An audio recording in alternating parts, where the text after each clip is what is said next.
Okay, okay, chalo. So, good morning, everyone.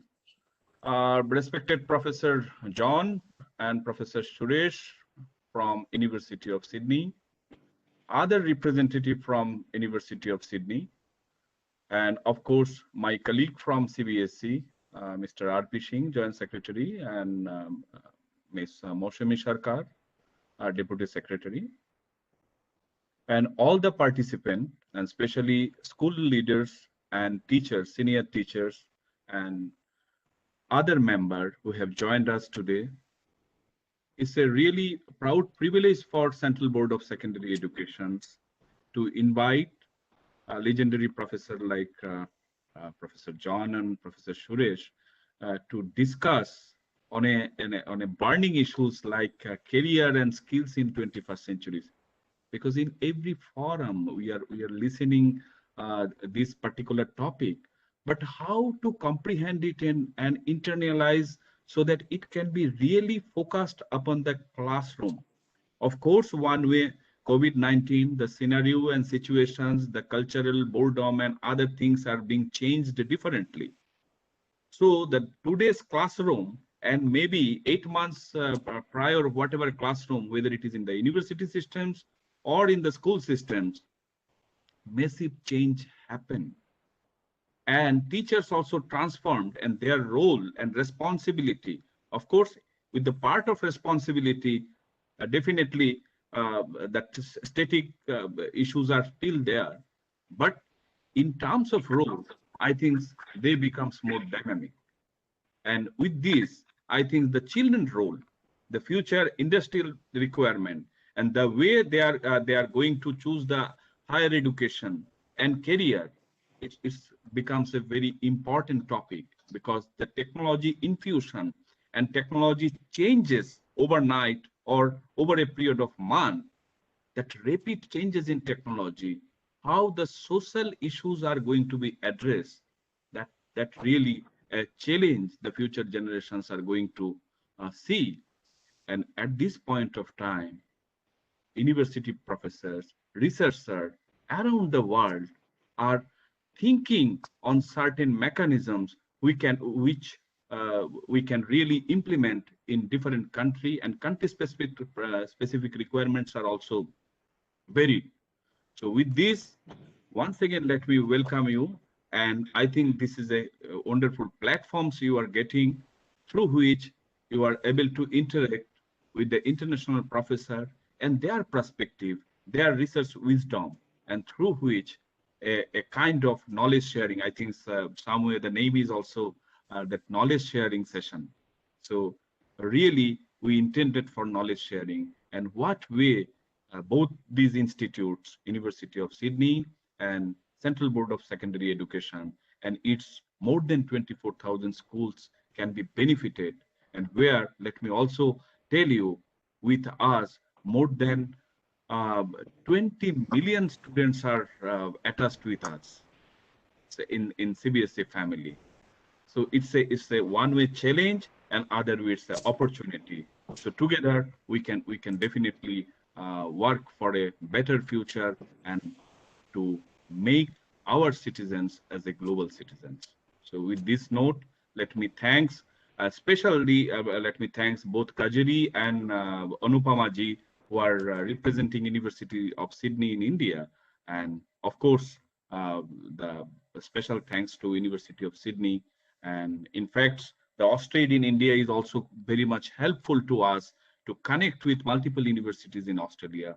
So these relationships between the institute, and through this kind of workshops, it will penetrate to multiple level. Rather, university can directly reach to the school, and how the school leader and school teachers can be benefited from the different research studies of the university. So the platforms is over to Professor John and Professor Suresh. So we won't be in between. So it will be your platform and our teachers and principal platform. So over to you. Thank you. Thank you, Dr. Saha, for those wonderful words. And Anupama, would you like to say a few words first? No, just wanted to thank Dr. Shaha and Mr. Kar for giving us this opportunity and inviting both you and Professor Suresh to share your knowledge and expertise with the CBSE teachers. I can see a lot of, I mean, every second there are new people joining in. So really excited to start this wonderful relationships and looking forward to many more such collaborations with CBSE. Thank you so much. Over to you, John.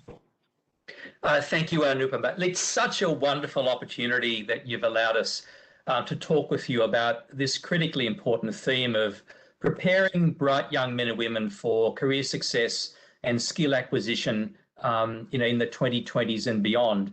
Let me start by just introducing my wonderful colleague, Professor Suresh Kuganesan. Suresh is our Associate Dean, Student Success and Mobility in the University of Sydney Business School, and he's doing a wonderful job of outreach, strengthening our engagement with the world, particularly with your wonderful country of India. For my part, I work closely with Suresh. I'm the Business School's Academic Director International, and you can see that there are lots of synergies between us. So that's why we're going to do a duo for you in this presentation today on the topic of preparing for careers and skills in the 21st century. So let me start with a bit of an ambush. What I'd like to do is to get you to exercise some judgment around a poll that we're about to put up. And the poll question is this: what is, in your view, what is the one, has to be one standout skill that students will need to have career success this decade and beyond? So it's forced choice. You've got to choose one. And if we could please put up the poll list. Poll one. Yeah, sure. Thank you very much. So the poll is coming up and we want you to choose one of the options from the dozen or so options in the poll list. Should be with us soon.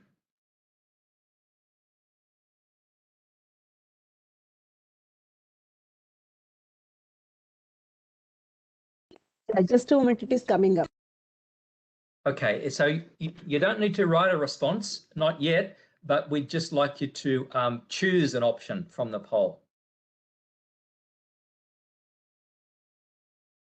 And so the purpose is really to get you to really think off the top of your head about that one standout capability that we as educators, both in secondary schools and at university, should be focusing on to really equip our wonderful students for career success and skill strength for their future.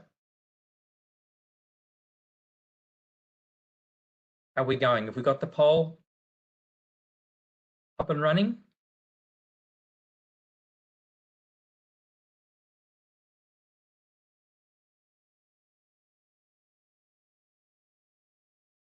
There we are. Wonderful. Thank you.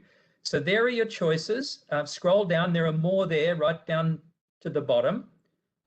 Just choose one.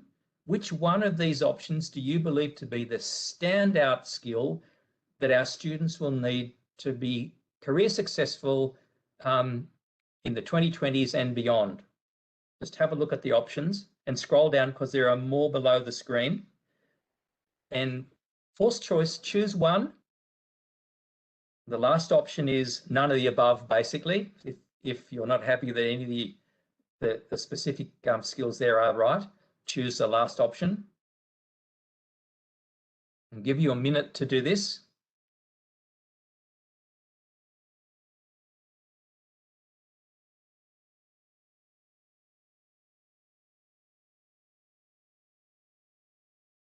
It's tough because you might think that, well, there's more than one of these that's important, but we really want you to push yourself to choose one that's the standout.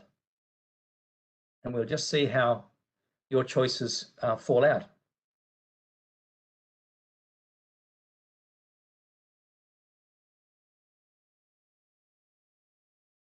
Okay.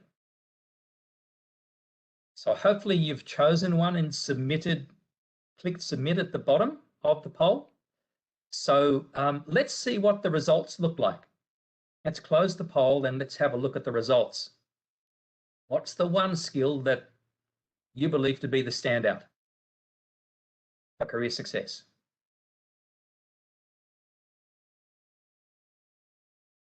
And we'll just close the poll and we'll put up the results.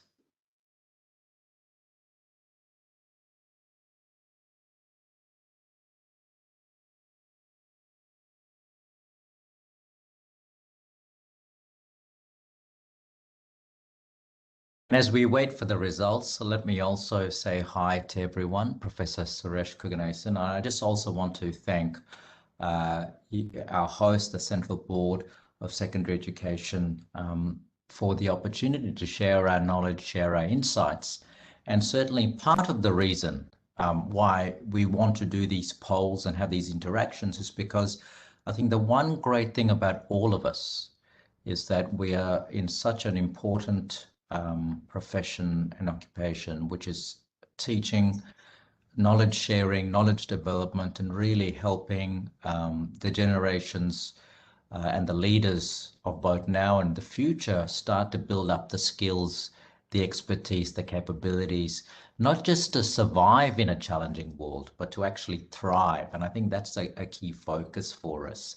So John and I and the work we do is very much around really starting to say, how do we rethink education to be much more future oriented, much more responsible, taking into account the broader social context we operate in, and very engaged with business, with government, with not-for-profits.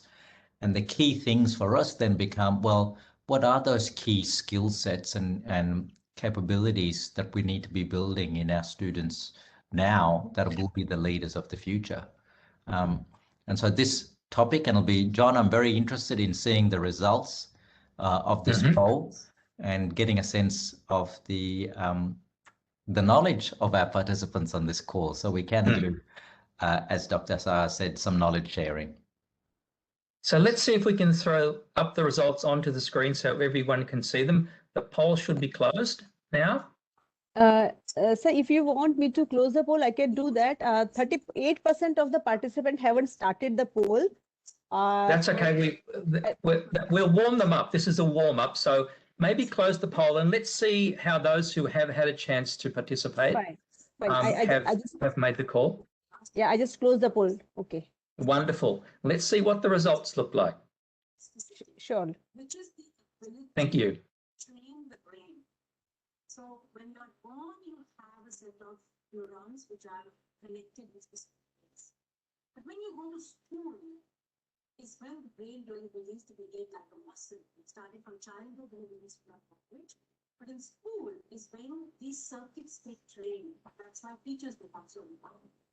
And what teachers are really trying to do and school environments are trying to do is to Okay, let's have a look at the results. or to rewire the brain. And Yeah, it will be closing in 9 seconds. Wonderful. so far, we have primarily focused on building the information cortex. But as you saw, Yeah, it is closed now. showed earlier on here, that the emotional brain and the thinking brain are connected, as was even pointed out earlier. That the intellectual I just shared the poll results. Just give me a second. That's okay. Thank you.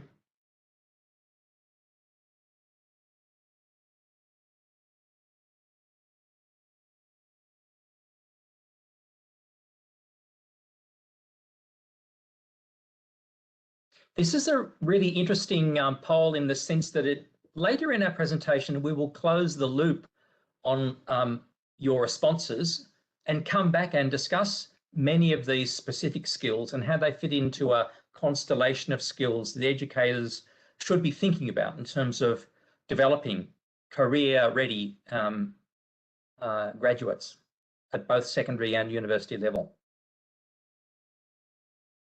Okay, here we go. Drum roll for results.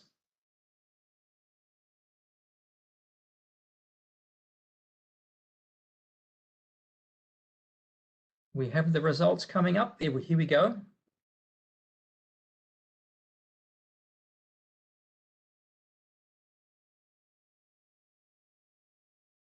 Not yet.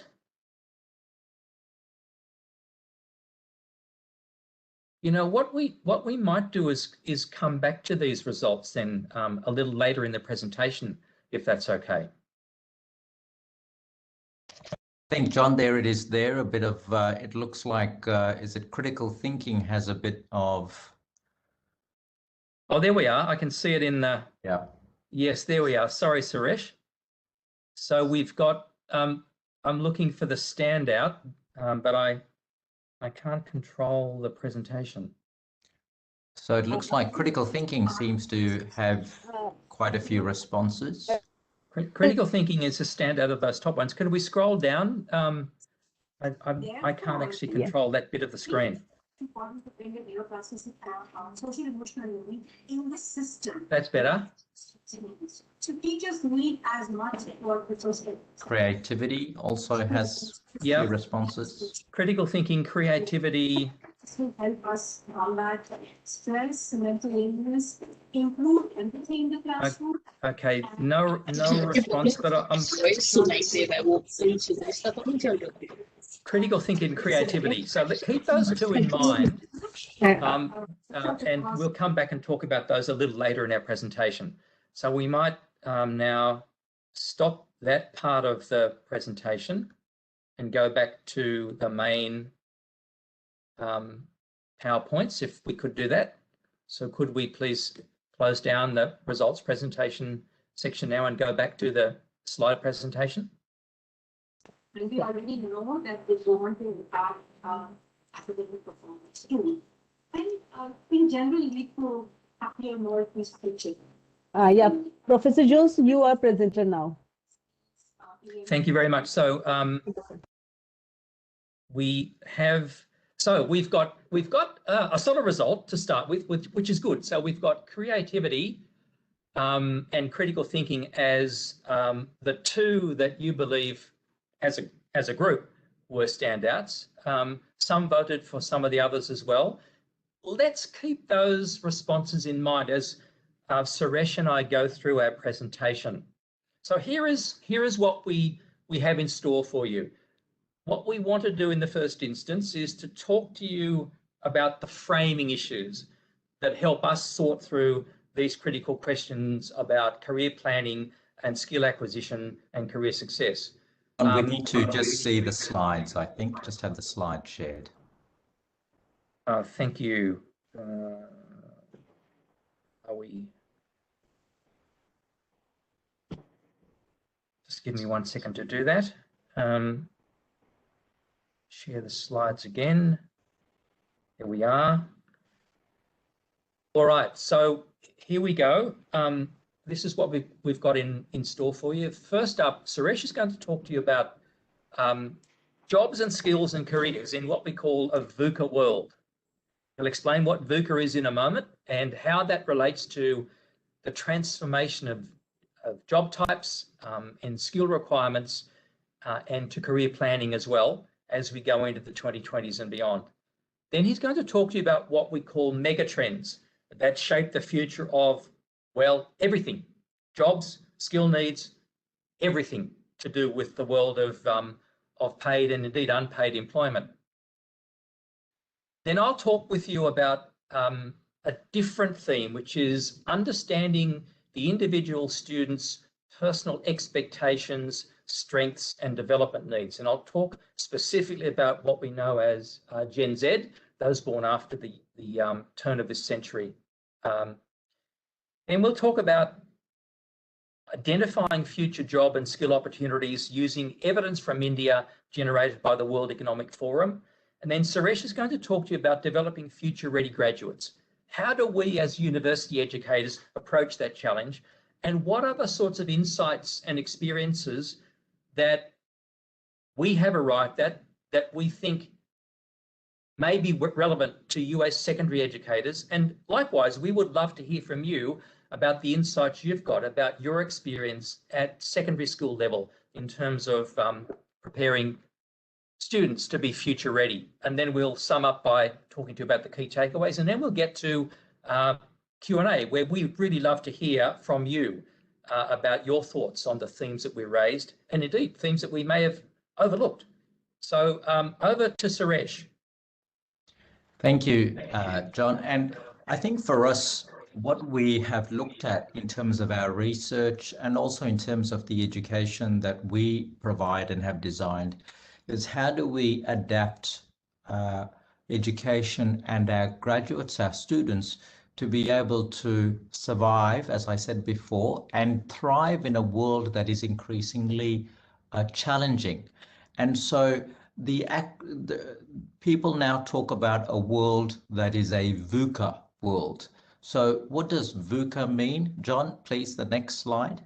VUCA stands for volatility, the rate of change, uncertainty, which is the fact that not only is there a lot of change or fast change, but that change is uncertain. It's actually unclear in terms of being able to predict the trends that might extend to the future.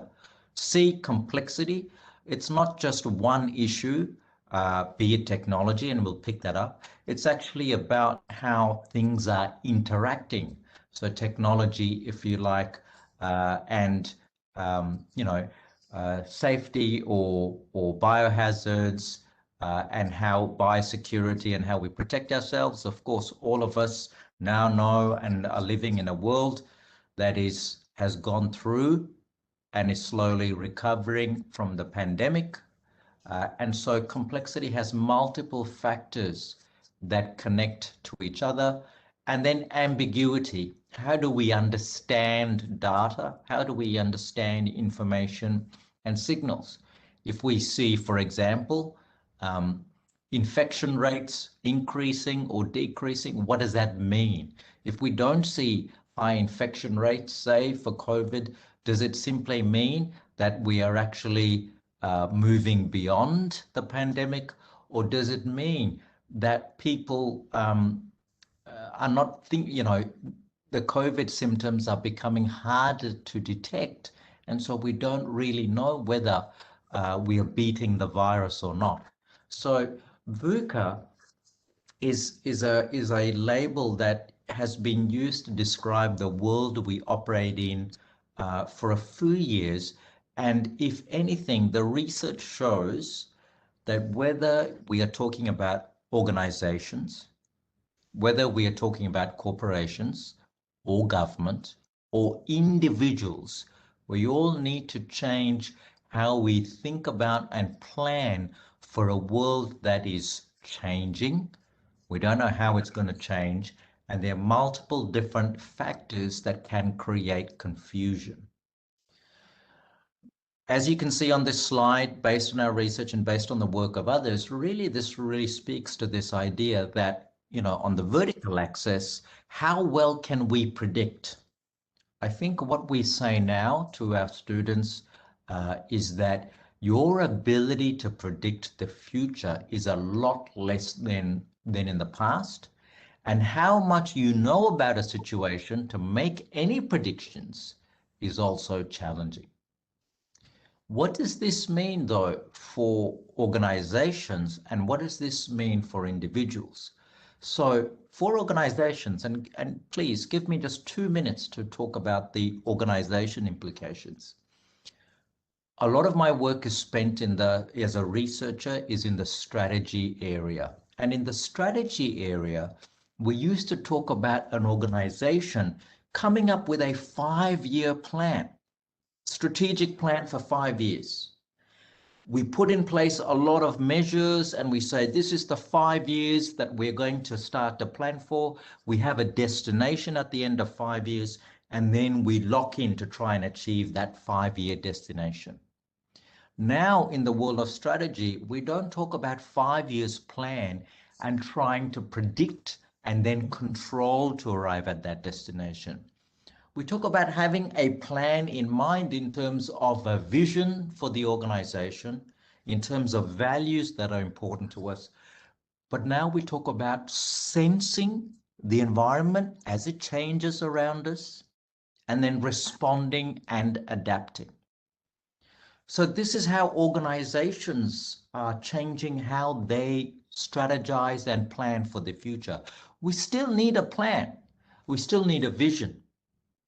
We still want to have a destination in mind, but we are very focused around sensing how the environment changes and then adapting. Here's the thing for us as educators. What organizations do is now critical for individuals to do and for our students to be doing, which is less about having an end destination in mind. It's still important, but much more about sensing and responding. John, next slide, please. Because for us, what we now see is that what organizations have been doing is what our students need to be doing. And this is not just university students, but also your students.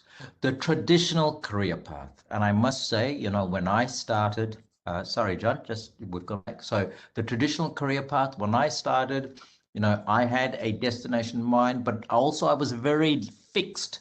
This idea about having a linear career path and a destination, be it a title, be it a position, a professor at a leading university, was certainly something that was very important for me, and I was very locked into that. But in a world now, we see this notion not so much of a traditional career with linear path, where you're trying to move up, if you like, in an organization, seeking rewards such as a title, a position, or a salary.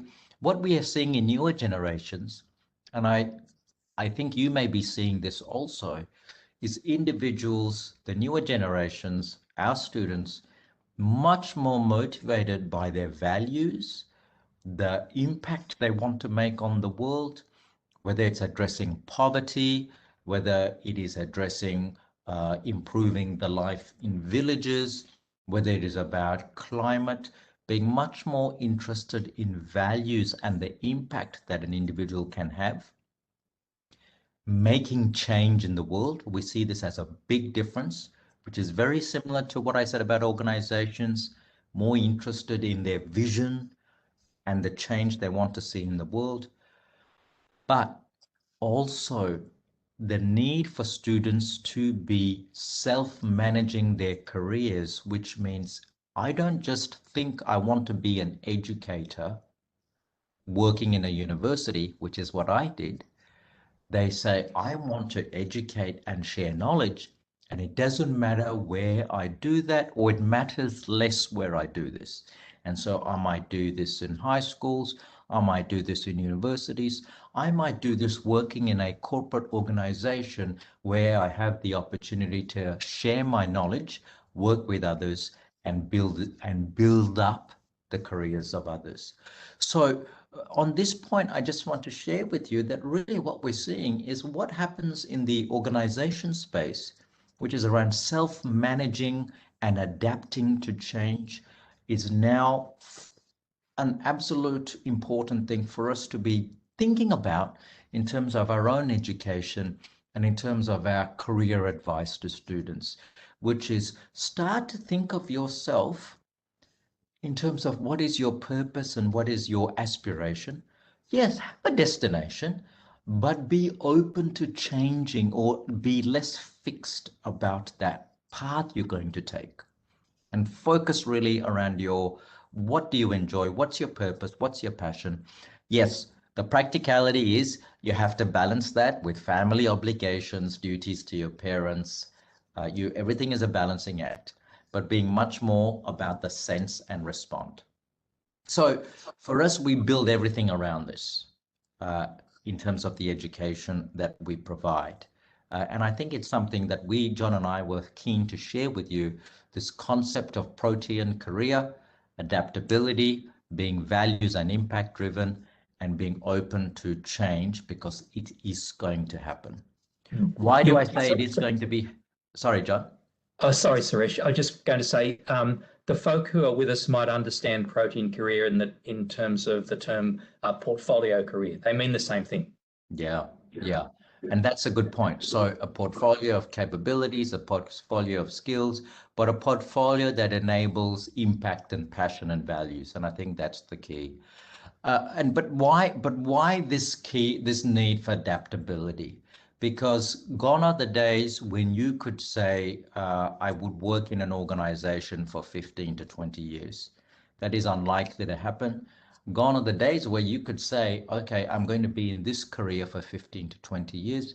Chances are, the students that you are working with, our students, are going to be having 5+ different careers, not jobs, but 5+, they're saying.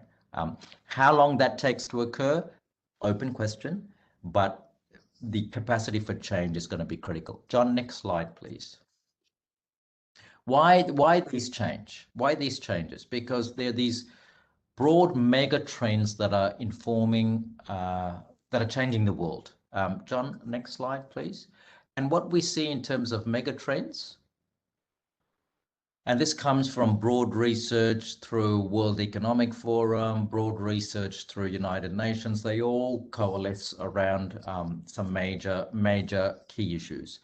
And number 7, front and center, of course, biosecurity is absolutely critical. And this is, one thing where countries like India, countries like Australia potentially have an advantage in terms of being able to control the supply chain around food and agriculture.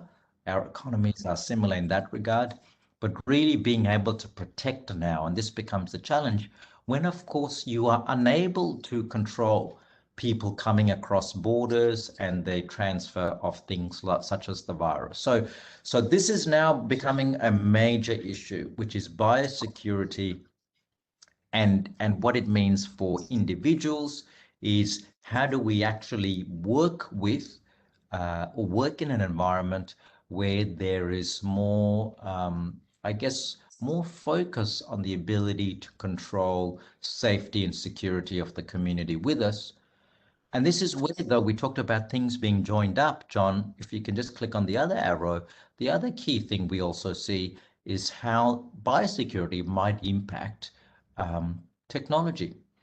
And so one of the important trends that we were seeing even before the pandemic, but it has now accelerated, I would say 5 times, is the role that technology is playing in how organizations do work and organize work and how we interact with others.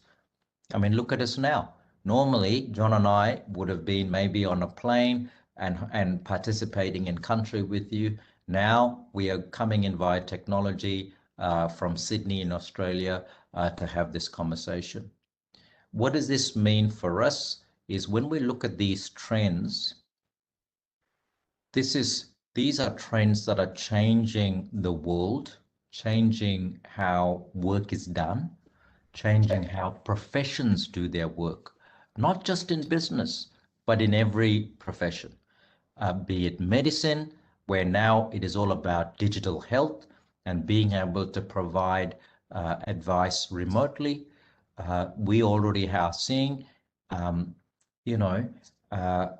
people providing from the US, providing medical advice into remote countries.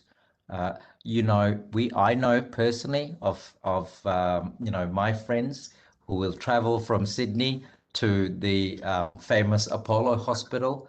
In the new age, they could actually get excellent medical advice from India digitally. Biosecurity and technology interfacing. Before we move on, I just want to talk about another major trend we're seeing, which is number 4 and number 5 and 6, evolving communities.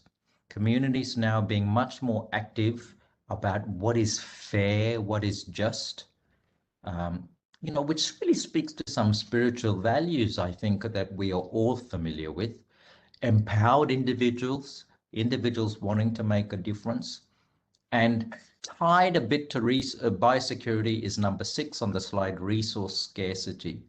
We know that things are running out. So yes, the environment is a challenge and we need to look after the environment, be it climate change, be it water, be it food, things are scarce.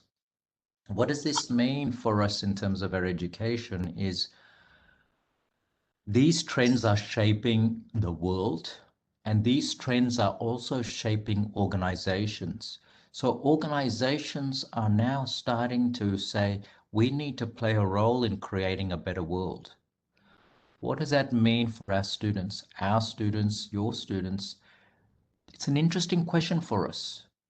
To what extent do we want to not just provide the important skills in specialist areas? We need to be teaching foundational knowledge, literacy, numeracy, business studies. For us at the University of Sydney in the business school, we need to be teaching them finance, accounting, marketing. But in addition to that, the question for us becomes, how do we help these individuals think through how these trends might impact them? And how do we help these individuals start to form a view as to, okay, what they want to do in terms of impacting these trends? Not just how they're going to be impacted, but how they impact these trends. Because, my friends, the one key trend we are absolutely seeing is students wanting to know about this and wanting to have and having a perspective on this, and organizations wanting individuals to also have a view and participate in these. So many organizations around the world, not just in the West, but in the East also, are wanting their employees to participate in community building initiatives. They will give them some time to participate in charities or to participate in social organizations. And so what this means for us is that we need our students to have a view. They cannot be blind to these trends because it will impact their work. But it's also a key part when they start looking for work.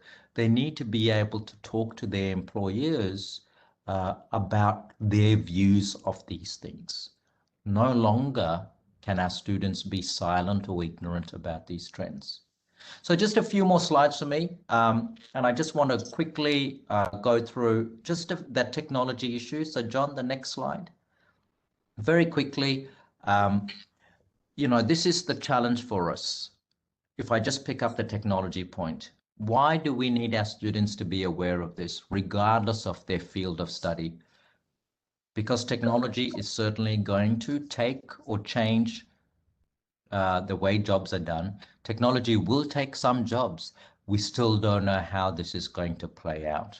So if you look at the projections, we are already seeing machine learning start to take over.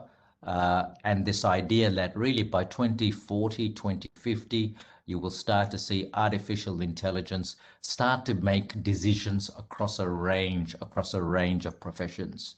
My brother, who's a radiologist, is already seeing machines take over part of his role, which is looking at medical images to diagnose. We're seeing this in business as well, where algorithms are starting to look at data about organizations and make decisions that humans previously made. So I can see some comments in the chat, and I think, this is the challenge for us. And this is the challenge for us. We need to balance good foundational skills building. We need to balance that with these broader conversations. But I think this is where, and this is where my bias is, but I think this is where countries like India, which has the best of East and West, can really play a strong part. And John won't mind me saying this, which is where, I think in countries like Australia, and I'm very lucky to be in Australia now, but we're still sort of balancing to this broader conversation. And I think that's a big opportunity. So technology is really starting to change the nature of work. And John, the next slide, please. And this is where we're at now. My host, we won't do the poll, I'm going to skip the poll because I think it's more important maybe just to spend a bit of time on those trends, and I want to hand to John shortly. So we're going to skip poll 2, but I don't want to give you, my friends, any sense that there is certainty about these trends and how it's going to impact. All I will say is there are 2 views about technology. One, that technology is going to take over and create massive unemployment. So you might have heard of Elon Musk and Tesla. He's of the view that artificial intelligence is going to be very bad for mankind. At the other extreme, you have a view, and this is by the work also of Harari, which talks about how technology will actually enable humans to a higher level of purpose. They will take away the lower level mundane tasks and allow humans to evolve.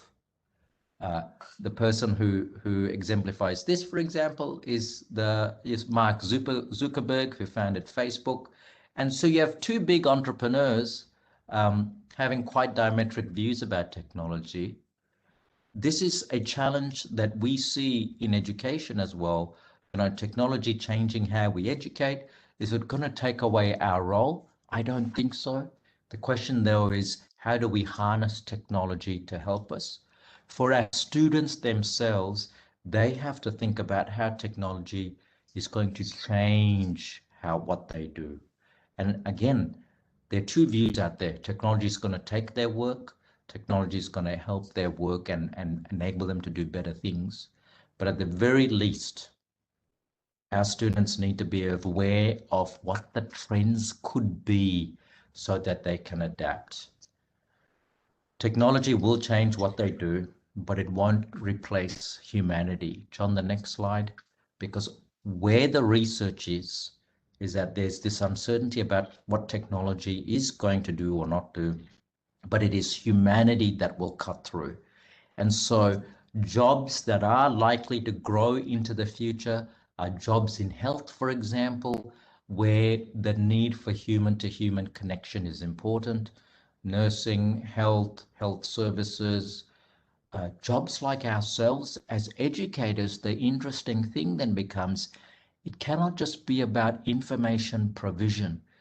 It has to be about the impact we can have on our students' lives, both by getting them to think about the mega trends and by thinking through their future and what they should be doing that allows them to balance their family commitments with their individual sort of pursuits.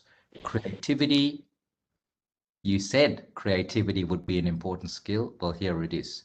Creativity and compassion, originality, that empathy, the ability to connect as individuals is absolutely important, and having that broader responsibility view.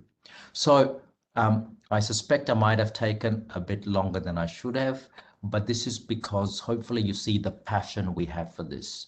The way our duty to our students needs to recognize VUCA, volatility, uncertainty, complexity, ambiguity, and we need to help our students be much more of that sense and respond by understanding the broader megatrends and how it might impact professions.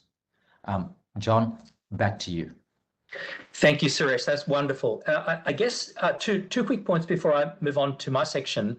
And building on what Suresh has said, every industrial revolution, every technological revolution that we've experienced in the modern era, from the first industrial revolution on, has destroyed some jobs. The first industrial revolution destroyed hand loom weaving and manual cotton spinning. But it also gave rise to a whole range of new roles. Engineering, for example, emerged as a consequence of the first industrial revolution.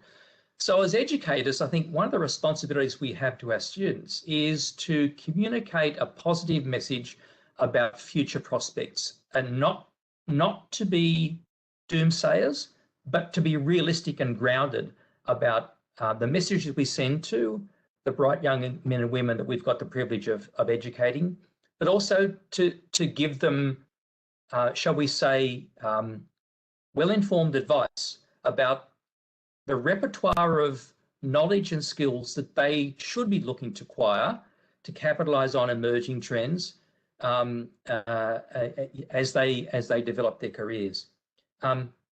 Look at those 4 areas on the overhead. None of them have to do with technical knowledge for now. They all have to do with capabilities or skills that are deeper and more enduring, arguably, than knowledge for now. Knowledge for now is important, but our argument to you is that those areas of human capability that are unlikely to be eroded by artificial intelligence, they are the areas of deep capability and skill development that we think as educators at all levels, we should be seeking to develop in our students. So a message of optimism from us to you, and hopefully from you to your students as well. So what I want to do in my section now is to change pace a little bit and step back from the big picture, step back from a VUCA world and the rise of the portfolio career or the protean career and the mega trends that are shaping the world that we live in and the world that our students will inherit and work within. I want to individualize the focus for a second, because I hope that you will agree as educators that one of the things we should be seeking to do with our students, with them, not to them, but with them, is to help them to clarify their own personal expectations of who they are and who they want to be work-wise, to more clearly understand what their existing strengths are and their emerging strengths, and also by definition, what their development needs are. We see this as a critical area of clarification and decision-making as educators and advisors to our students at the university level. And I think from what I know from discussions with high school, secondary school educators, that similar considerations apply there as well. So what generation are we dealing with? You know this as well as us. We're dealing with what is stereotypically referred to as Generation Z. Those young men and women born from around the year 2000 on, who are now in their very early 20s.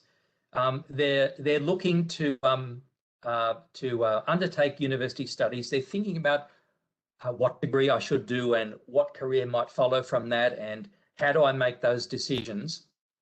I have to say to you that I'm a little reluctant to stereotype by generation, because I think there's probably as much variation within any given age group as there is between age groups.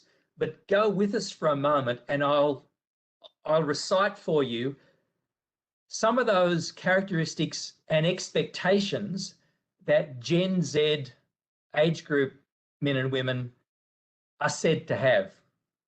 Okay, they're our newest workforce entrants. They're the first genuine digital natives who were born digital natives and who were using iPads by the time that they were 2 and texting by the time that they were 5 and had a mobile phone. They have grown up with this technology as an ever-present phenomenon. Even millennials, my daughters, didn't have that exposure from the get-go. So Gen Zers are digital natives par excellence.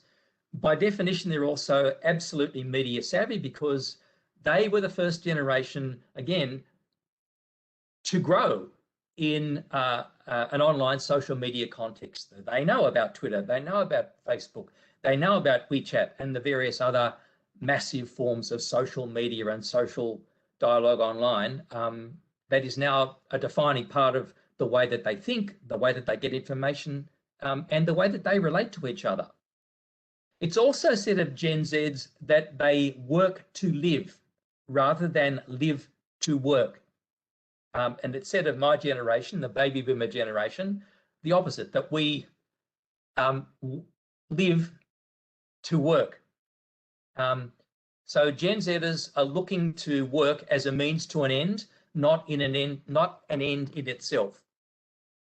So the stereotypical characterization runs. Another characterization that we might want to debate together later is that Gen Zers seek instant gratification. They want the prizes now, they want the recognition now, and they want all the opportunities made available to them straight away.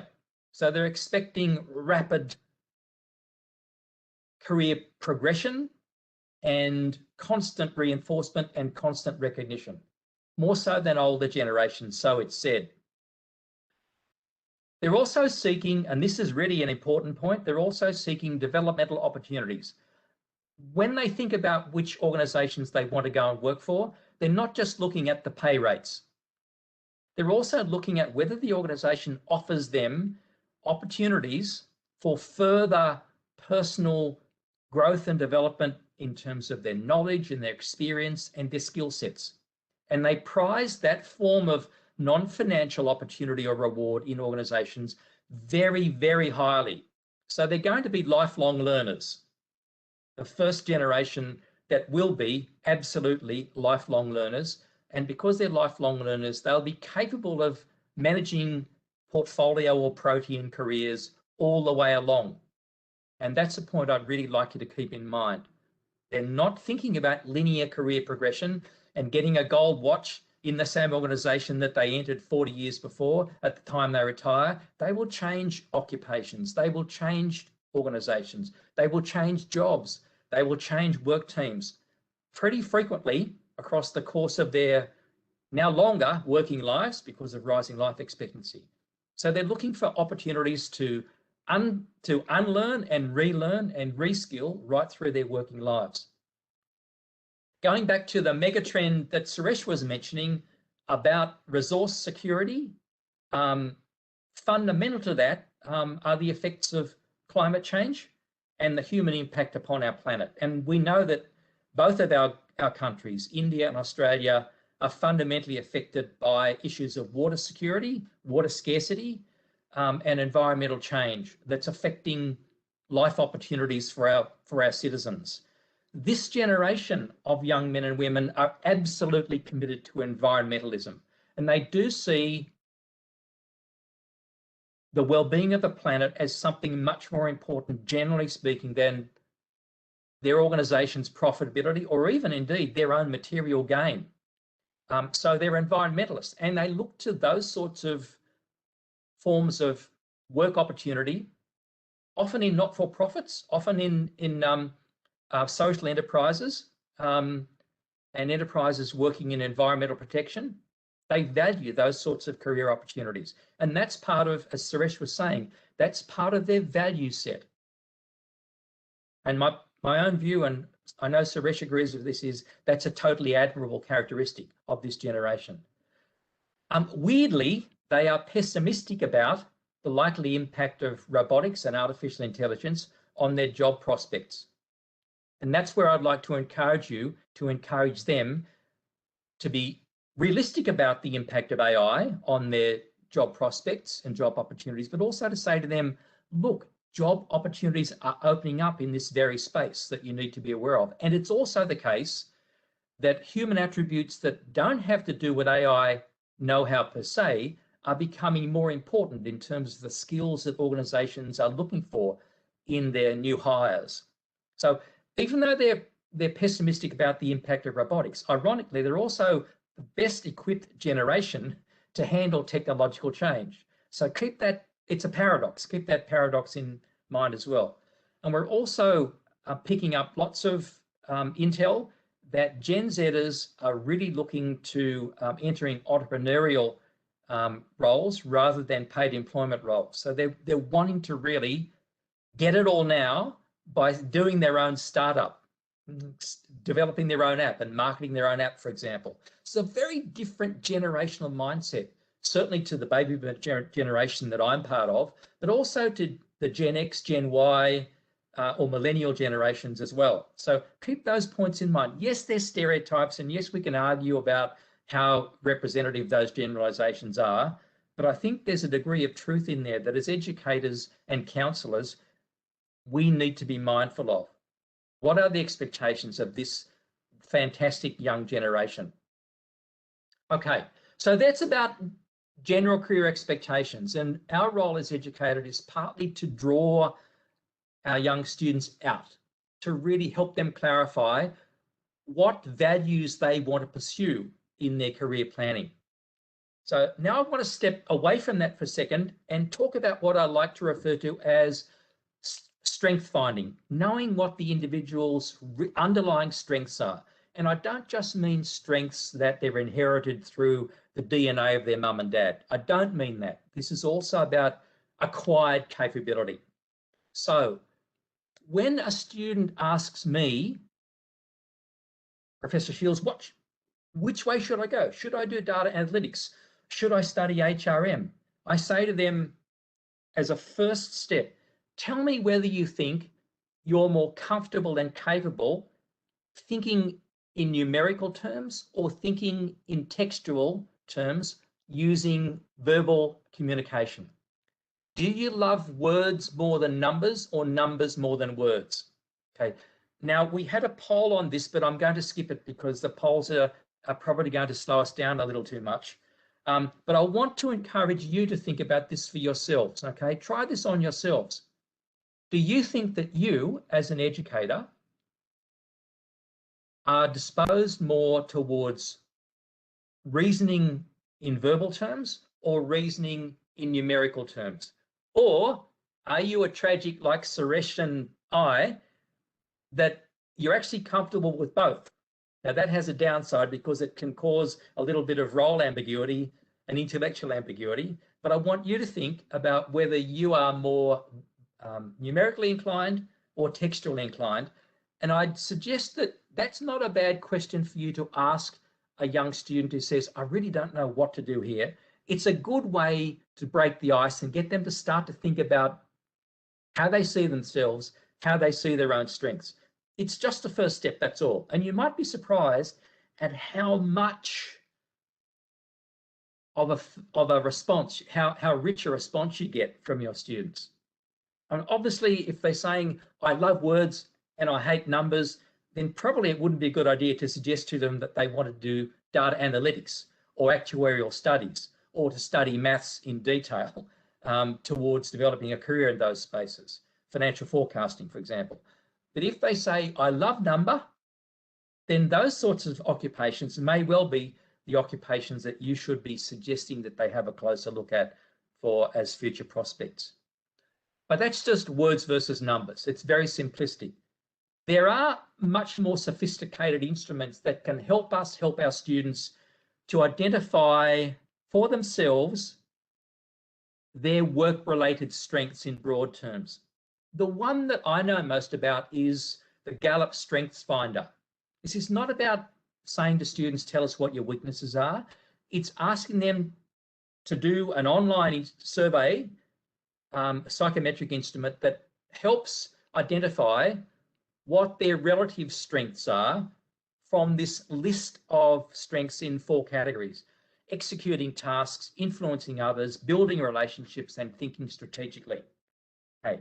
Now, again, I don't have time to go into the details here, unfortunately. However, the Gallup Strength Finder instrument is a very widely used instrument, and some of you may already be aware of it and have used it. It's a great way to get a conversation going with your students about what their underlying current capabilities are, and therefore what they could either accentuate or maybe work on to build more strength in other areas, depending upon their career plans and job preferences. Okay, so that's the Gallup Strength Finder. The one that you probably know most about, though, is the Myers-Briggs Type Indicator, the MBTI. This is hugely widely used in the organizational world. There's a lot of debate about its reliability and validity. Its provenance is rather suspect, I have to confess, but it is widely used and taken very seriously. So the Myers-Briggs Type Indicator identifies 4 dimensions: information sourcing, decision making, your lifestyle orientation, and where you draw your energy from, your personal energy. And it has binary personality types for each of those 4 dimensions. So in terms of information acquisition, the binary distinction is between an intuitive approach and a sensing approach. The intuitive approach is really high-level abstract thinking, imagineering, big picture conceptualizing, theoretical breadth, if you like, the sort of blue sky thinking approach. Some people are great at that, but other people are actually very good at sifting the granular intelligence or the granular facts, and that's the sensing side, concrete, realistic, practical, cautiously experimental, traditional inner thinking processes. As I'm going through these, I want you to think about which of those 2 poles you might be closer to. Obviously, there's a spectrum for each of these, not a mutually exclusive categorization between the 2, but have a think about which of those 2 poles you might be closer to. Second one is how you make decisions with the information that you have at your disposal. So the binary opposite here is between feeling and thinking. If your decision making is feeling based, it's casual, it's hunch driven, it's open minded, it's others focused.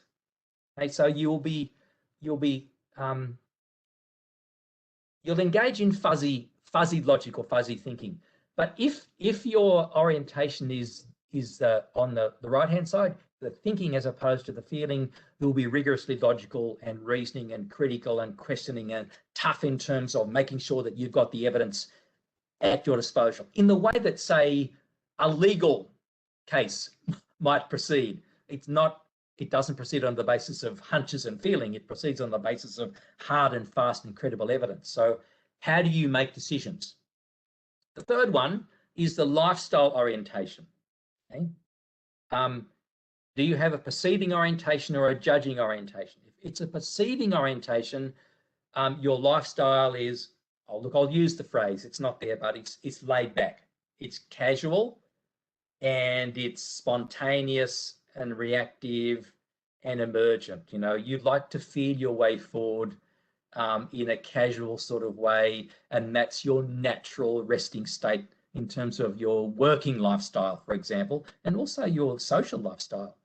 But if your lifestyle orientation is on the judging side, you are rigorous, you are systematic, you schedule everything, you keep lists everywhere, you start on a task early, you don't procrastinate, and you're methodical in executing the task. Okay.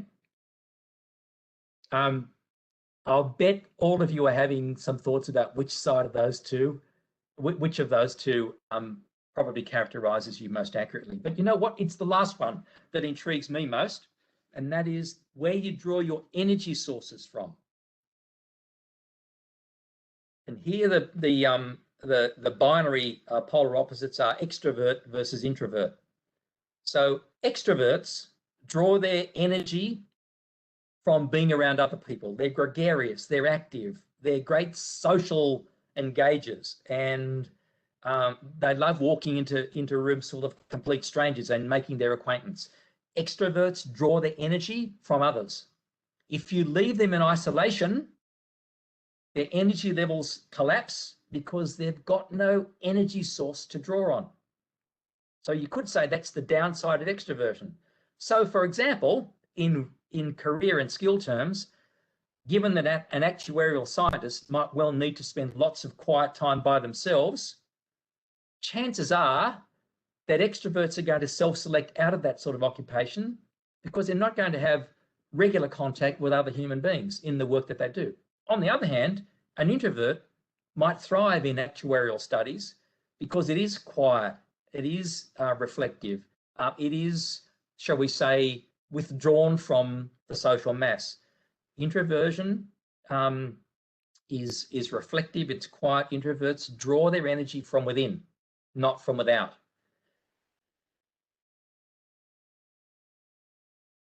So they're the 4 dimensions of the Myers-Briggs type indicator. It's widely used. There are simple versions of the MBTI online that you can get your students to do free of charge. Access to the actual instrument does involve a cost. And it might well be that you already make some use of the MBTI. Again, it's widely used in work organizations. The point I want to make is these psychometric results shouldn't be seen as predestining someone to a certain career and precluding them from another. I think their real purpose is to encourage students to think about what their personal chemistry is like and about what their main areas of strength and also developmental needs might be if they've got a certain occupation in mind. Let me make this point about introverts. Do not write off young men and women who are quiet and reserved and maybe a bit socially awkward because they're introverts, because you know what? Introverts have enormous quiet power. They've got a calmness. They're not phased. They don't seek constant stimulation. They're not looking for instant reward. They've got high sensitivity, so they're sharp observers. They've got a learning goal orientation, they're not a performance goal orientation. Extroverts will have a performance goal orientation because they want to be the center of attention. An introvert doesn't have that orientation. They want to learn as they go through life. They're also what the great Nobel laureate Daniel Kahneman describes as slow thinkers. Now, that is not an insult. Thinking slow means being deliberative, going back to the MBTI, going back to the decision-making approach. Introverts are likely to be on the thinking side as opposed to the feeling side. They're logical, they're reasoning, they want the information, and they'll go about getting hard facts before they do make decisions. Now, I hope that you can already see that there are certain occupations where that sort of orientation to information gathering and decision making is critically important. Accounting would be one of those, I would have thought. Actuarial studies, I'm picking on actuarial studies, is another area. Introverts have real strengths. And if you have students who are introverts, make sure that you draw them out to an awareness of what those strengths are and get them to think about and reflect upon those deep capabilities that they have. And if you want to read more about this, have a look at the work of the wonderful US writer, Susan Cain, who's produced a number of fantastic books on the power of quiet. The book cover that's up on the presentation is to do with the secret strengths of introverted kids. Some of her stuff is immensely moving because often introverts don't get a hearing and they do get marginalized. But I think our role as educators is to encourage both extroverts and introverts to understand their different skill sets and their different strengths to take their own career planning forward. Okay, changing gear again before I hand it back to Suresh. One of the things that, oh no, it's not just one of the things, it's my Bible. The thing that I go to each year to get the best scholarly, research-rich report on global job trends is the report called Job Futures that's produced each year by the World Economic Forum. The most recent one came out in the depths of the pandemic in, I think it was October last year. And what I want to do is to encourage you as educators and counsellors to have a look at the World Economic Forum Job Futures reports, because I can tell you as an educator, I find the information in these reports just invaluable for identifying job trends and the skill needs that employers are saying they need. So the WEF Job Futures report is based upon mass surveys of employers all around the world in terms of what jobs are on the rise, what jobs are in decline, what skills are in demand. So what I want to do is just to quickly walk you through some of the intel from the World Economic Forum report from October last year on India. It's the first time they've actually reported country-specific data. Before we do that, going back to points Suresh was making, in terms of worldwide trends in jobs and skills, according to Deloitte's report from 2019, The Path to Prosperity, Why the Future of Work is Human, by 2030, almost 90% of jobs will be for knowledge work and in knowledge work areas. That's good news for educators of bright students. 2 out of 3 jobs will be soft skill intensive. They'll be in those areas that you yourself have highlighted: creativity, critical thinking, empathy, those core areas that Suresh spoke about a little earlier. Work of the heart will predominate in the world of academe. This is referred to as emotion labor, labor that requires emotional empathy with the client, with fellow workers, with suppliers, with the wider world. Jobs that will be lost are those that are easy to automate, and jobs that will be retained and will grow are those that are going to be hard to automate. Keep in mind those core skills, those core human attributes that Suresh mentioned to earlier. That is where the action is going to be in terms of skill demands. Jobs combining intellectual firepower and emotional intelligence, because that word emotional intelligence really does mean a strong understanding of your own emotional undercurrents, and by virtue of that strong personal understanding, a capacity to apprehend and to respond to and influence the emotional undercurrents of others. It's an acquired skill. None of us are born being able to do that. So there's a great role for educators there in developing emotional intelligence. The other thing to point out is that 2030 is not the end of history. Learning for this generation of Gen Zers is going to be lifelong. It isn't just about front-end knowledge acquisition. It's about lifelong learning and unlearning and upskilling and reskilling and portfolio careers or protein careers. And a lot of the work is actually going to be in the gig economy, the platform, the cyber platform economy, and careers will be portfolio based as opposed to linear in a traditional sense. So what about the information on India? Really quickly, World Economic Forum report again. You can get this access to this free of charge online. Just Google the Future of Jobs report, World Economic Forum, and it's there for you to read. I would really urge you to read it. It's a long document, so dip into it. It's not bedtime reading, but I guarantee you'll find it useful, contextualizing information. So for India, let's have a quick look at some of the information in the most recent Future of Jobs report, which compares India and Australia and China. So one of the sets of questions that were asked of employers in each of these countries and other countries in the survey were ranking the level of digital skills in the work active population.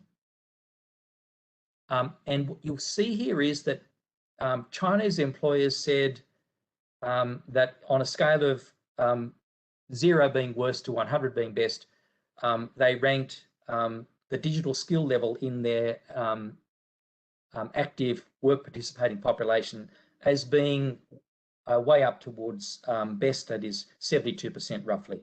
In Australia, we're slightly lower, and in India, according to Indian employers, just under the 50th percentile, okay? And what you can see with the other two items there is a similar trend. Business relevance of tertiary education, India is lower. Supply of business relevant skills in the current labour market, India is lower than both Australia and China. Don't be depressed by this, because you know what it means. It actually means that there's a skill gap here that's also a job and career opportunity for your students. This is good news because Indian employers are saying they want more skills. They want more capabilities in their own workforce, in their new hires. And so it's our job to help our students rise to that challenge, to meet that demand. So that's good news. Our message to you is one of optimism and positivity. So the Future Jobs Report also identified areas that employers in India indicated were on the rise and areas that were in decline. I won't go through this in detail except to say, have a look at the emerging job roles on the left-hand side. They're in AI, they're in data analytics, they're in information security, internet, data analytics, fintech project management, digital marketing, software development, and BDO type roles. Okay, on the other hand, there are jobs that are in decline, routine admin services, general management, factory work, and so on. What I want you to notice about those jobs on the left is they are all technical jobs. They all rest on an assumption of technical knowledge embedded in the role. And here is where you and I face a real conundrum, because these are technical roles that appear to require the acquisition of technical knowledge and skills. Data analytics, understanding financial forecasting, for example. A lot of them are on the numerical side as opposed to being on the verbal side of the generic skill set I talked about earlier. Okay. Remember that list of jobs, and now look at this, because the Indian employers themselves, as well as saying those technical jobs are on the rise, look at what they're saying they're looking for in terms of skills possessed by hires, including young graduates. Look at that list. It hardly mentions technological or technical know-how at all. It's analytical thinking, complex problem solving, active learning, critical thinking. There it is again. Resilience, stress tolerance, flexibility. Yes, there's technological design there. Then there's emotional intelligence, there's creativity, there's leadership and influence, there's reasoning and problem solving. Yes, technical use. So we've got 11 and 6 are technical in nature. Service orientation is more relationship management, and so on down the line. Do you see the point I'm trying to make here? Employers are saying two things. They're saying on the one hand, the technical jobs are the ones on the rise around the Internet of Things, the fourth industrial revolution, artificial intelligence. But they're also saying they are looking for these deeper capabilities, what Deloitte has called soft skills, as a way to basically acquire the skills that they believe their hires need in the workplace. There's a tension point there that I think as educators and counsellors, we need to wrestle with in the advice we give to our students. It isn't just about the job, it's also about the skills that are needed, and they are not congruent. Employers want it, they want everything. They want the technical depth and the soft skills breadth. So on that note, I'm going to hand it back to Suresh. Thank you, John, and it's a great point you make. And John, can I just get you to go back 2 slides? That's it. So please note, as John has just mentioned, and we see these trends, absolutely, John has drawn data that reflects the perspectives of Indian employers, but we see this replicated across the broader Asia Pacific region and indeed the world.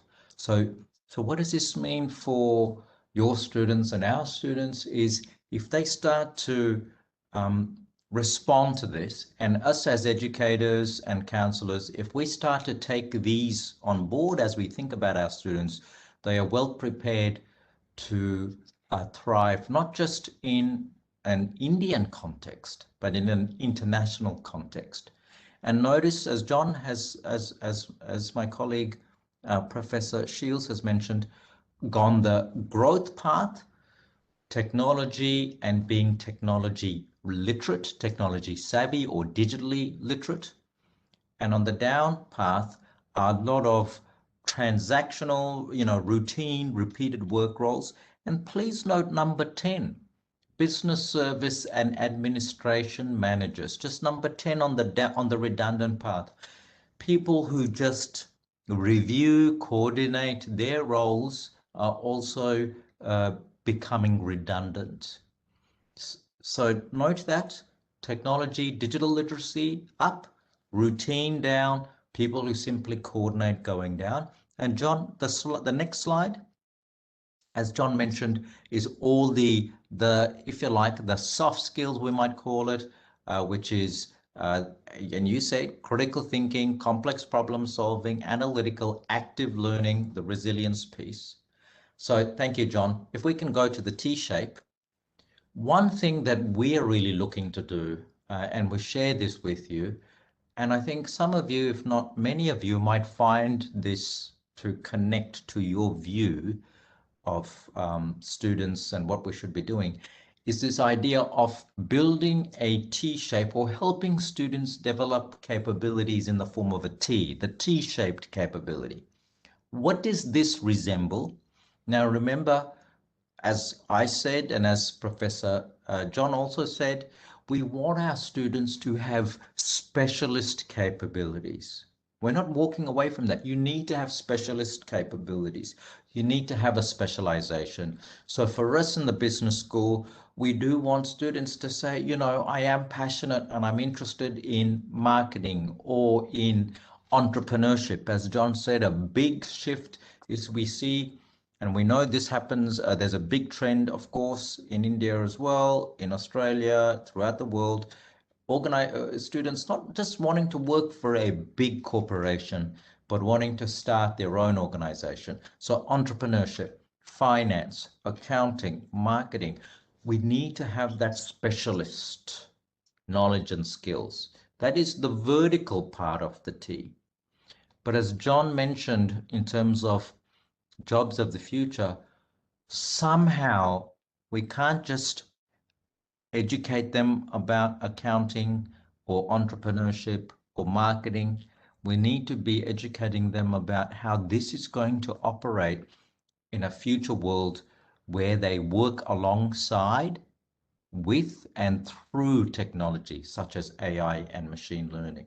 So everything we do now has to be from a lens of how is the technology going to impact and change what they do into the future. Of course, we cannot predict this specifically, but we have to have our students have their mind open and to actually start to take on some, it might just be reading what's going on. It might just be looking onto the internet to how the technology is changing roles they're interested in. But somehow we have to build the vertical specialist skills, knowing that this is going to be impacted by technology, but we also need to build the horizontal, which is the complex problem solving, the creativity, the communication, the critical thinking that will allow them to operate and interact with others well. So the horizontal, what does that look like? John, on the next slide. For us, in terms of the research that we do and what we see as important, as you can see, and these are the themes that keep on coming up. So if you look at the light bulb, creativity, and then look at the next one, you all said this, creativity, very popular, and then going anti-clockwise, critical thinking, and you see these. Complex problem solving. Negotiation, a very interesting one. And this is about the idea that really we see people who are successful in their careers are people who have that specialist skill, but are able to interact with other professions, whether it's in business or across professions. So what does that mean? Someone who is marketing in an organization working with someone who's finance, but also think about this, someone who is a business person working effectively with someone who's a lawyer, someone who is a government minister, are all critical skill sets. Emotional intelligence, coordinating with others, all critical skills. And this for us is the horizontal bar of the T that we're interested in. And this is what we try and do in terms of building. So we try to practice what we preach. So the next slide, please. When we think about the qualities that we want to build, and we're now trying to measure how well we do this, but just to share with you and to just let you know that we are very serious about this. We do practice what we preach. We look at our graduate qualities in terms of, yes, our first obligation is absolutely to allow our graduates, whether they are doing medicine, whether they are doing law, whether they're doing nursing, whether they're doing social service or business, engineering, what's the disciplinary expertise they need? And we want to provide that. But we also, as I said, want to allow them to work across disciplines. And then, of course, you see the other things that we keep on speaking about, the communication, critical thinking. Please note number 5, practicing what we preach. Digital literacy. This is about future orientation. Across the board, we want our graduates to be able to thrive in a world where the work is going to be done increasingly through, with, and impacted by technology. And that's where that digital literacy comes in. If I can share with you, we saw an interesting trend about 3 to 4 years ago, which is where organizations who are hiring our graduates, and again, regardless of what their area of specialization were actually investing and providing training courses. This is the employer providing training courses where everyone had to understand fourth industrial revolution technology. 3 years ago, the word machine learning, I didn't understand, and artificial intelligence. I now know a little bit more, which means I'm able to talk to someone not about the specifics of the technology, but I can talk to someone about how we can use artificial intelligence to start to solve business problems. And that's the digital literacy. We don't need to all be experts, but we need to understand what it can do for us. And number 7, I think is very important, which is this idea of cultural competence. We talk about working effectively with others. In this world today, where we are seeing concerns about biosecurity, where we're seeing increasingly the possibility of conflict across nations, one thing that I think is interesting for us to consider as educators is how can our students work harmoniously with others within our own society? How can they work harmoniously with others, and how can they work harmoniously with people from different cultures, be they Indian, be they Australian, be they Chinese, be they European, be they American? We need to come together if collectively we're going to create a better world collectively. And this is where we can do some things as a university, but I think this is where secondary education and educators and counselors are so critical, because you are setting the foundation. So this is what we hold ourselves to account for. And then the last thing that John and I wanted to share with you, of course, is there's these skill sets right at the start of the presentation in the chat. When we asked what are the critical skill sets, someone said hard work, and we absolutely agree. We would call it something different. John, on the next slide, we talk about this idea of resilience or grit or perseverance.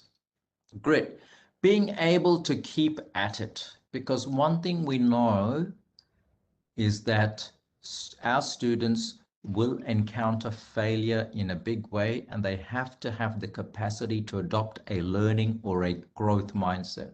So notice some words that I've talked about: growth, resilience, perseverance or tenacity. You can see this. Grit, it's a nice way to start to think about that notion of hard work, but let's expand it. Just not just working hard, but it's also this idea of being able to work through situations where you do not get what you want.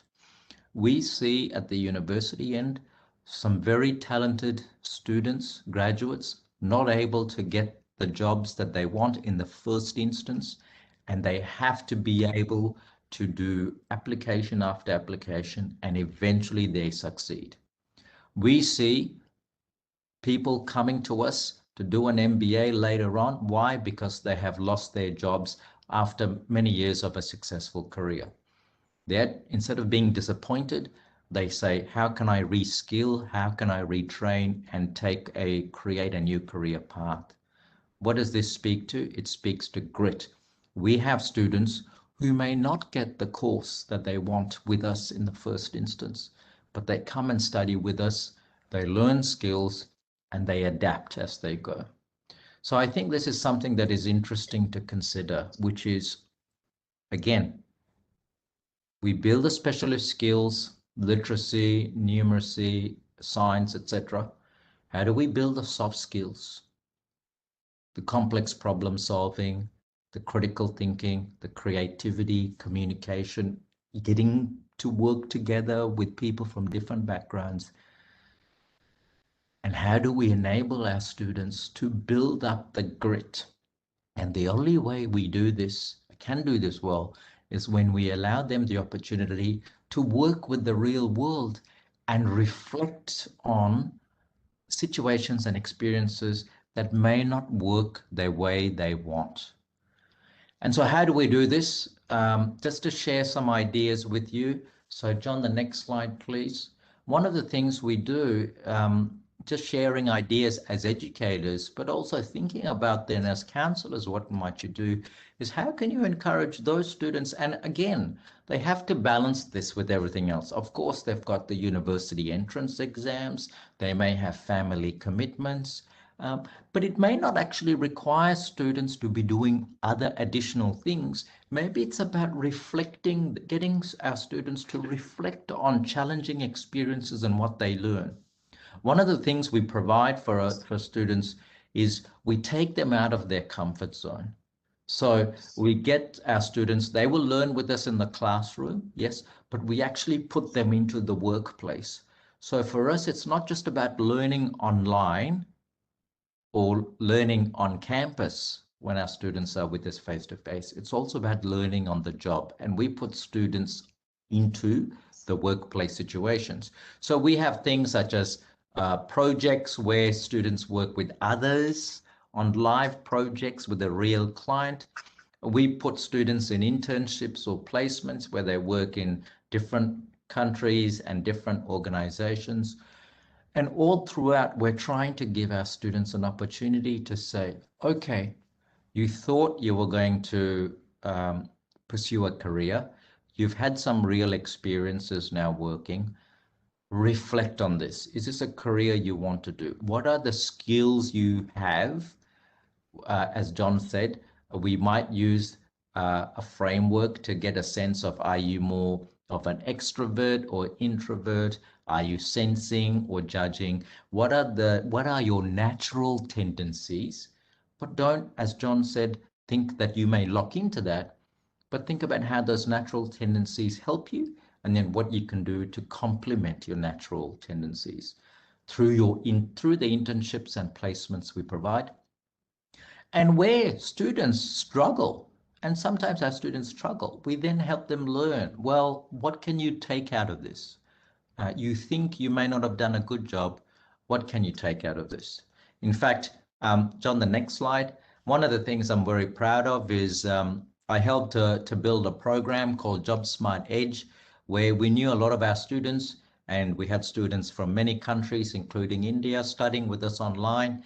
And we built a work experience where even if they were in India, they could participate in what we call Job Smart Edge, where they worked on real projects, solving real important problems for clients. So, for example, some of my great students from India were working on a problem for a multinational corporation who was looking to expand throughout Asia. Now, why do I share this story with you? to tell you this example. We had, they work with the organization, and this group of students had made their presentation, and the client, their customer, the client they were working for, doing this project for, was not happy and gave them feedback. So as you can imagine, our students, very fantastic students, were disappointed. They worked so hard, they wanted to do a good job.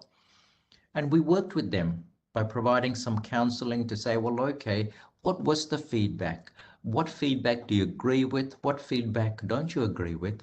And then how do you switch from a negative mindset to a positive growth mindset? What can you learn? And then how do you take those learnings to improve what you can do in the last part of this project? And I must say, I'm so proud of them because they were able to take the client feedback, and the client, who was very unhappy a quarter of the way in, gave them 9 out of 10 at the end, not just because of what they did, but because of the grit that they showed. They showed growth, they showed resilience, they showed integrity, and they showed tenacity. And that's really what we're trying to create.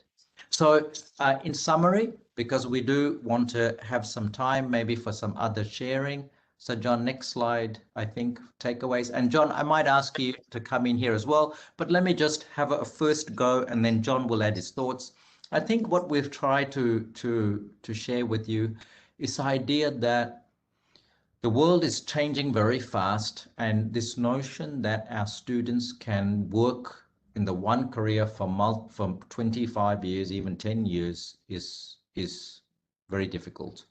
What does this mean? It means not just at university end, but at the secondary education level, we need to be thinking about how our students can be more self-aware about the mega trends, but also about their particular skills and tendencies, and be much more open-minded about what they might want to do, moving from this notion of a traditional career to a portfolio career where they work across multiple jobs.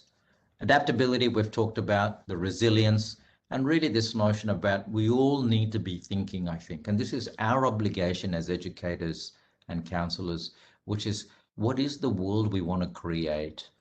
Because our students are going to be the leaders, aren't they, of that world? And so how do we contribute to that? And obviously education, counseling are critical. And at the secondary education level is where the foundation is laid, and that's where your job is so important, your role is so important for our future society. Professor John? No, I think you've summarised it really well, Suresh. There's nothing that I would want to add there except to say in relation to grit, my observations are that if the current young generation of our students, Gen Zers, have a collective area that I think does really need developmental focus, it's actually the resilience side. Working to equip them with a sense of resilience, of being able to bounce back, is a really important life skill. And as educators, my view is that we have a moral obligation to seek to equip our graduates not only with technical know-how and the deeper soft skills that Suresh has spoken of, but also to make them as best we can resilient in what they do and how they live their lives. And resilience, I think, is a critically important horizontal skill or a soft skill. I'd really love to hear now what questions you've got to pose to us.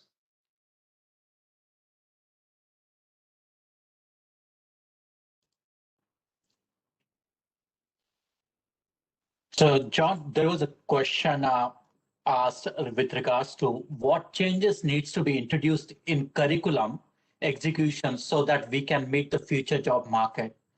I think Suresh also touched a bit about the way we have adapted at the business school, but at the high school level, if you could highlight in terms of introducing curriculum execution, meeting the job market, No, that's a brilliant question. Thank you to the participant who posed that.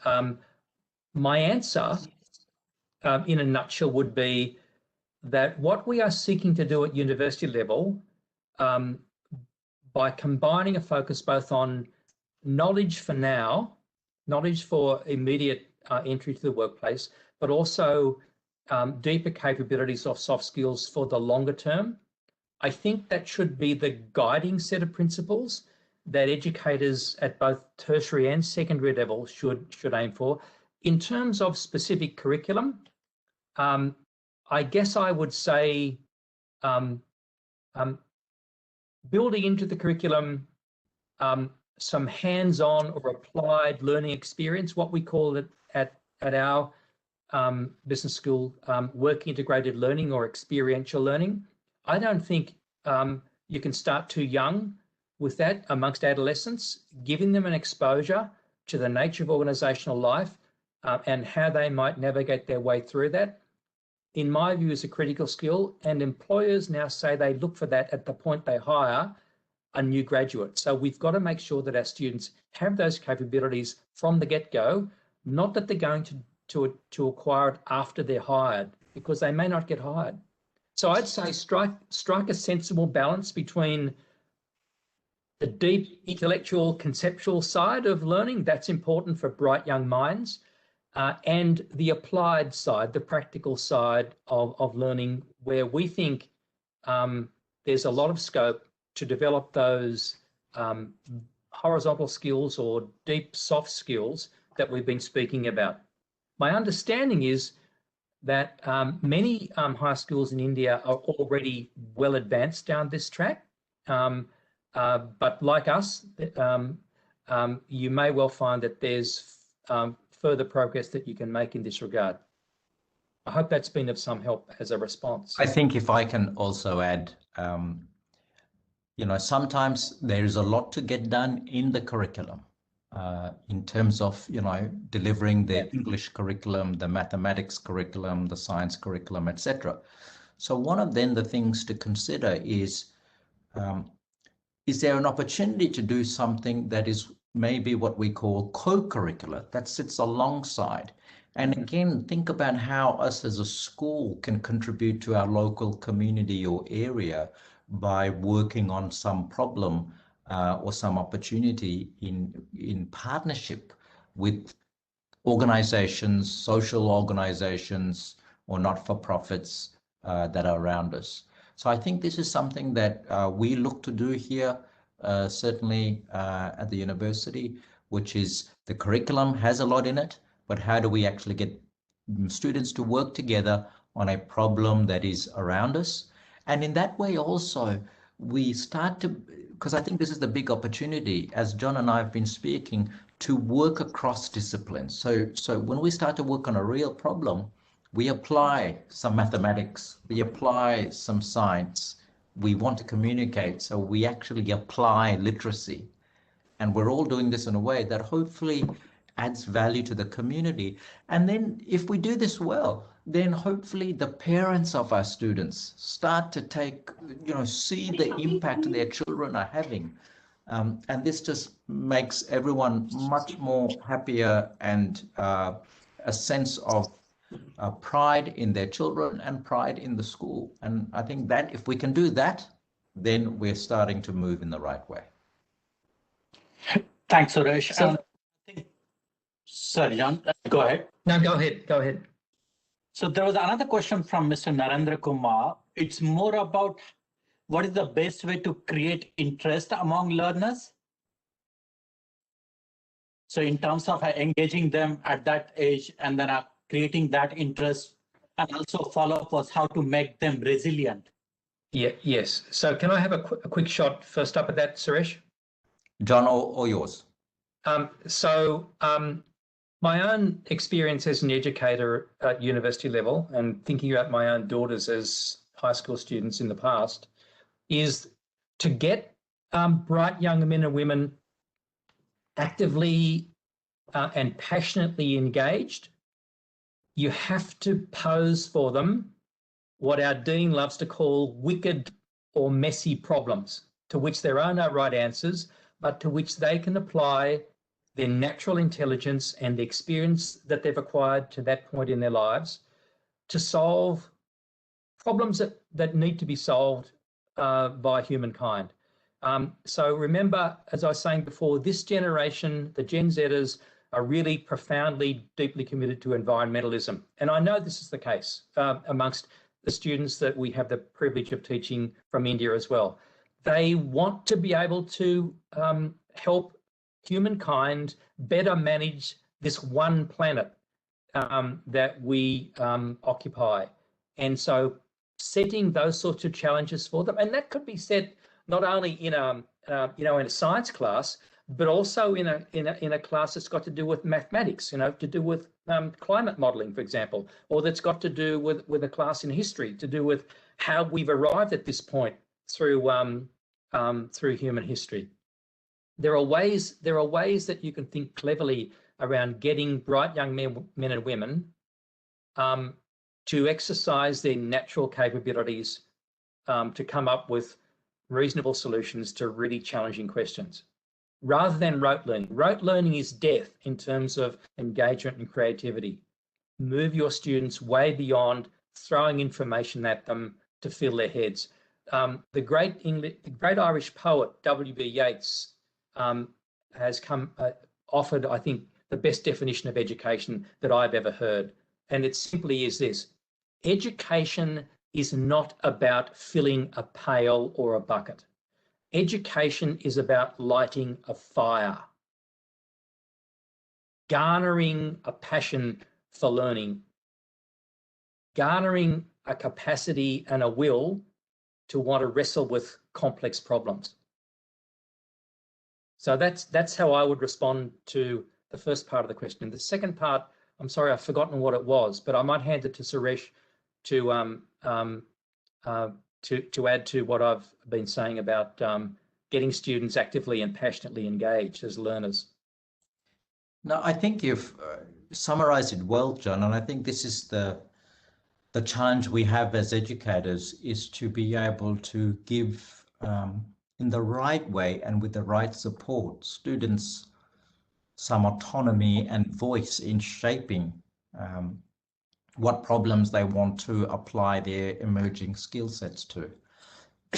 So I think, as John said, the problems or we think we know that our students and we know that this happens right through from secondary, because what John and I do is we also sit on panels to award scholarships at the university level, and we are often amazed at what our students' passions are. We ask them actually, so John and I ask our students when they apply for scholarships, what major problem or area in the world do you want to address? How do you want to create a better world? And how does the university education, in our case, the business degree, how's that going to help you? And we are often amazed at what our students have already done. Yes. Many of them have started organizations, have built social or charity or not-for-profits already, and they are already active. So what is this? So this is happening at secondary. What does this mean? It means our students care. And if we can think of a way to harness that passion, that care factor, and then get them to apply the education and the skills, that I think is a way to get them interested in the education, in the skills that I think are going to be future oriented. And remember, go back to that list.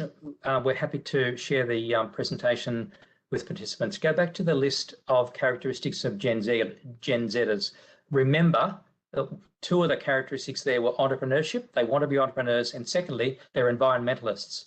Well, the perfect way to blend those two and to get them engaged in active learning is to pose challenges to them around what we call social enterprise challenges to do with wrestling with poverty and underprivilege, wrestling with global conflict, wrestling with issues of racism, for example. getting them to think about ways forward for humankind there. They want to do this. They know that the next 30 years is the time of their generation, and they want to be actively involved in contributing to making not only their experience, but the human experience better than it has been.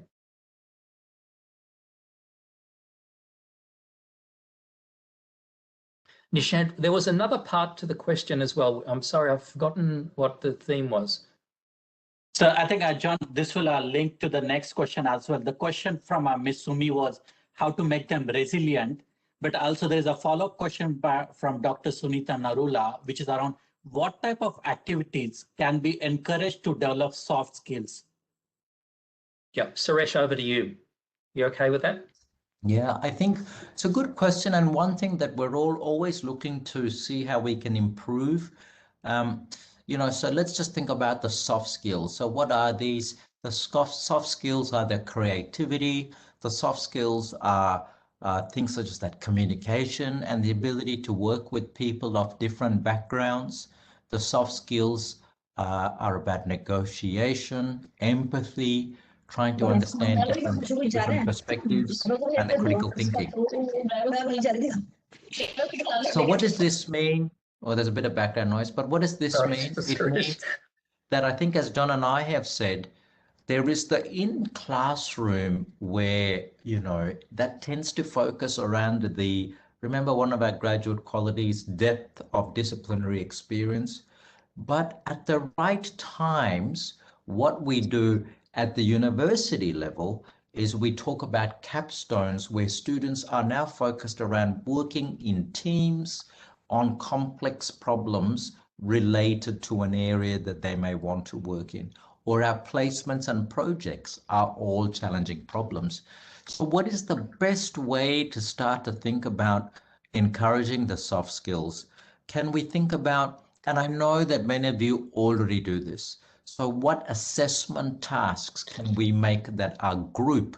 But how do we craft that group assessment so that we are starting to look for and assess some of these soft skills? It does take time, but it can be designed effectively. Or we can do this, as I said, co-curricular or outside the formal curriculum, where you might actually start to form a club in the school and have the club start to say, okay, these are the challenges that the local community faces or the school faces. How can we as a student body start to work on this complex problem, which might be around, better facilities. It might be to do with fundraising. It may be to address some problem that the community or some challenge that the community is facing. All of those, remember, as we've said, we need our students to say, this is important to me, I'm passionate about it.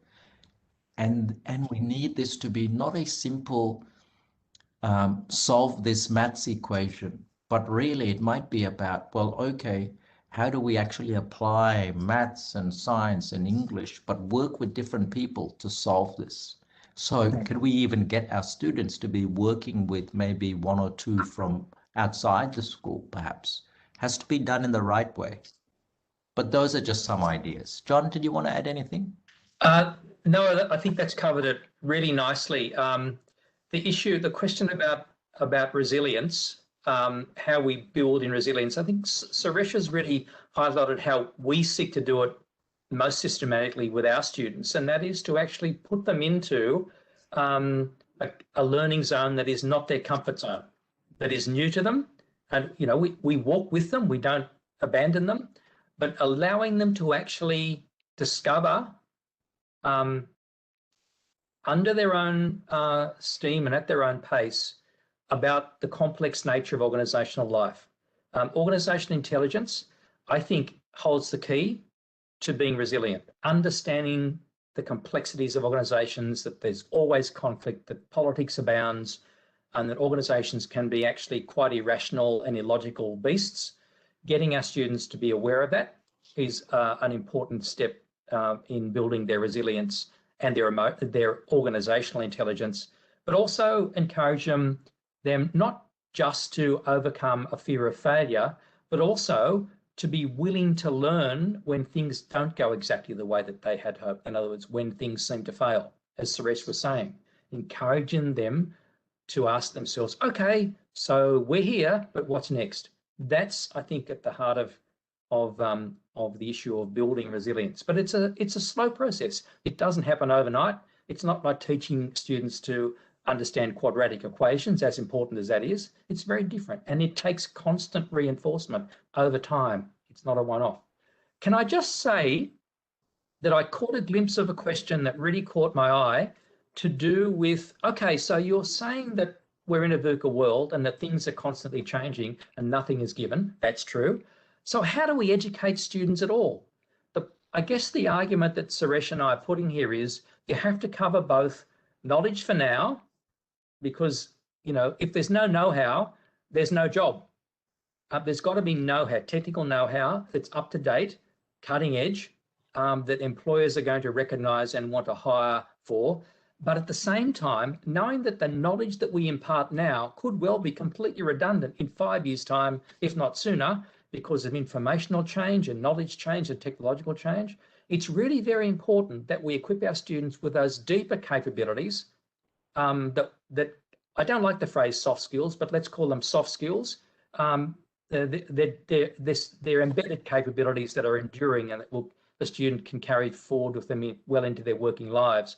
But the point is, those soft skills are the attributes that will help them to cope with know-how change that's inevitable now as we push right through into the tail end of the fourth industrial revolution. They need to know how to relearn and unlearn and reskill under their own steam. And universities can help, because we now offer lifelong learning opportunities to students, ex-students who are in their 20s and 30s and 40s and 50s even, as a way to pick up new knowledge and skills to change their career trajectories. And so it's important to have both the technical knowledge for now and those deeper capabilities. We think that's the most promising way to help students navigate their way successfully through the volatility and ambiguity and uncertainty of a VUCA world.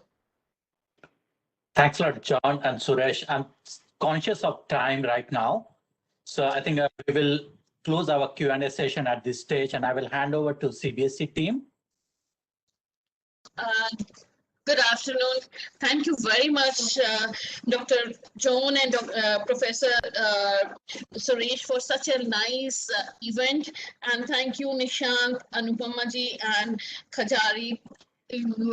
Literally, the session was so nice. I was going through the full session and I enjoyed, and I feel all teacher will understand the importance of it, and our student of CBSE will be able to get a help of this. I over this line to Nishant or from Kajari for the session vote of thanks, or from your side, please. Yeah, let me also convey our sincere thanks to both the Professor John and Professor Suresh, Nishant, and entire team of University of Sydney. And it's really a learning experience for all of us. And I think I'd like to request Nishant or Kajiri or Anupama to share the presentation, so that we, along with this recording, we can share the presentations also with the participant. And maybe those who have missed, because let me also inform, more than 5,900 teachers and principal had registered for your program. But unfortunately, we are able to accommodate only 900 and something, because including panelists, our capacity is 1,000. So I think some more such programs need to be organized in future, and this will continue. And this is long-term relationships we are going to build with University of Sydney. And once again, my sincere thanks to all of you, and of course all the participants. I think it would be an experiential sessions for all of you. Thank you for joining us and listening. Bye. And thank you, Dr. Sahar. We're very grateful for the opportunity, and we look forward to building the partnership with you over time. Indeed, thank you, and thank you to our colleagues, all our colleagues and participants today. As I think John and I have shared, all the participants and members of the Central Board of Secondary Education, such an amazing and important role you play, and we're very happy to share our own thoughts and pleased to be here today. Thank you, everyone. Thanks, everyone. Thank you. Have a Thank wonderful you. day. Bye. Bye. Bye-bye.